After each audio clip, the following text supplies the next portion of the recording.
Here's a European consensus. This is what Austria got also managed to achieve after very toxic circumstances in the year 1994 between Mr. Buzek, God bless him, and Mr. Vranitzky, the socialist, and together they were successful to build this European consensus, and this is what this country needs as well, because the toxic political conflict fueled by Russia and of course also by the European Union not giving clarity on the direction.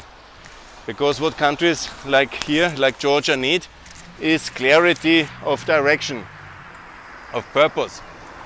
You know, and we have seen it now in all the Balkans. You need a clear European direction. Even when it is distant, it works. Then you have the regulatory framework of the European Union.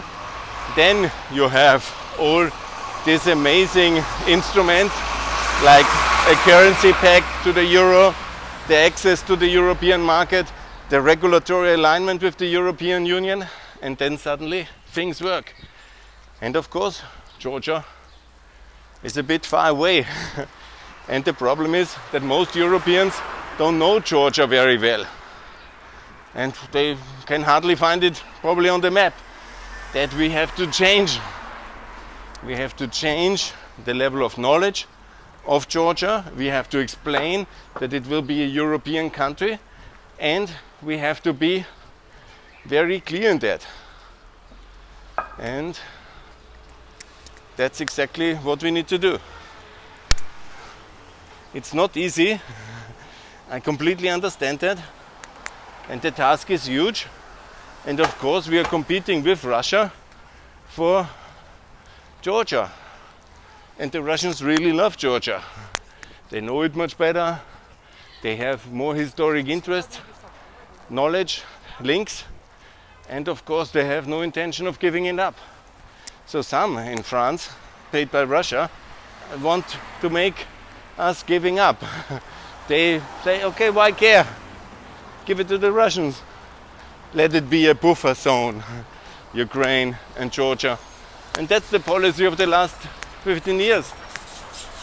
Now it's soon 15 years the French have motivated the Germans who left America alone.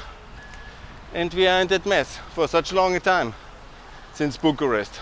Mr. Ischinger is always saying, oh, Bucharest was such a big success. Okay, for Croatia and Albania. But we are still paying heavily for the disaster of Bucharest. And the people in Ukraine pay the ultimate price. And the European taxpayers have $1 trillion to pay. Thank you, Mr. Ischinger. And all the other pieces. He's actually not the worst.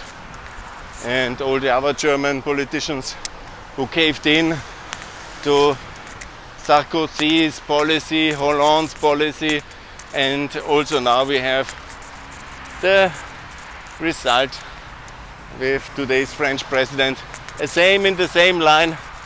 You see here, you see all these beautiful buildings? I will show you one by one.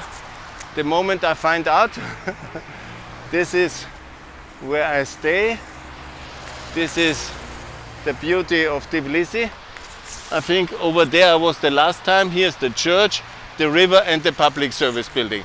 I will go to the public service building now and I will make some of these nice beautiful statements which I have prepared in the last days about Georgia and what needs to be done.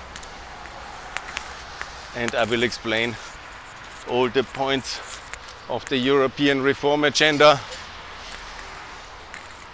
in the coming days. Very beautiful. Okay, thanks a lot for that. More to come from Pax Europiana from Tbilisi. Thanks a lot and bye.